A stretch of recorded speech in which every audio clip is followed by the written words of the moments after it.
জিতুর সঙ্গে কাজ করে কেমন অভিজ্ঞতা অভিনেত্রী শিরিন পালের? চিরদিনই তুমি যে আমার ধারাবাহিক শেষ হতেই জিতুকে নিয়ে কি বললেন শিরিন? আপনাদের সবাইকে স্বাগত সিনে গসিপে। বন্ধুরা, চিরদিনই তুমি যে আমার ধারাবাহিকটি শেষ হয়ে গিয়েছে। 17ই মে শেষ হয়েছে ধারাবাহিকের শেষ দিনের শুটিং। আর এই শুটিং এর পরেই অভিনেতা জিতু কমল শেয়ার করেছেন কয়েকটি ছবি তার টেকনিশিয়ান বন্ধুদের সঙ্গে। তার সঙ্গে অভিনেত্রা স্পষ্ট করে দিয়েছেন তার বিরুদ্ধে যদি কোনো অভিযোগ থাকে তাহলে এখনই যেন তাকে সরাসরি জানানো হয়। সত্যিই কি কারোর কোনো অভিযোগ আছে? বারবারই এরকম প্রশ্ন উঠেছে অনেকেরই মনে।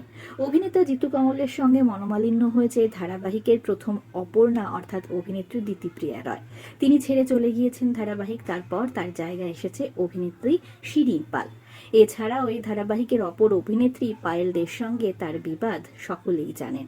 এবার কি বলছেন অভিনেতা জিতু কমলকে নিয়ে শিরিন পাল? শিরিনের কেমন অভিজ্ঞতা জিতুর সঙ্গে কাজ করে? একটি জনপ্রিয় সংবাদ মাধ্যমের তরফ থেকে যোগাযোগ করা হয় শিরিনের সঙ্গে। তাকে জিজ্ঞেস করা হয় সত্যিই কি তার মনে কোনো অভিযোগ রয়েছে জিতুর বিরুদ্ধে, জিতুর সঙ্গে কাজ করার তার কেমন অভিজ্ঞতা। এ বিষয়ে শিরিন জানিয়েছেন সব শুরুরই একটা শেষ থাকে, তেমনই এই ধারাবাহিকের যেমন শুরু হয়েছিল তেমনই শেষও হয়ে যাচ্ছে। মন খুবই খারাপ। শেষ শটটা দিয়ে ফেরার সময় মনে হচ্ছিল নিজের বাড়ি ছেড়ে যাচ্ছি। 6 মাস এক অন্য জগৎ তৈরি হয়েছিল, প্রত্যেকের সঙ্গে সাক্ষ্য তৈরি হয়েছিল, জিতুদার থেকে সব সময় সাহায্য পেয়েছি। এটা আমার সৌভাগ্য যে জিতুদা আমার প্রথম হিরো। ক্যামেরার সামনে প্রথম দেশের শট ওর সঙ্গেই দিয়েছি, এটা বড় পাওনা আমার জীবনে। পাড়ায় কান পাতলে শোনা যাচ্ছিল চিরদিনই তুমি যে আমার এর সেটে জিতুর সঙ্গে নাকি শিরিনের সম্পর্ক কিছু ঠিক নেই। তবে সে সমস্ত যে জল্পনা তা বোঝাই যাচ্ছে শিরিনের বক্তব্য শুনে। বন্ধুরা, আপনারা কি মিস করবেন চিরদিনই তুমি যে আমার ধারাবাহিকটি?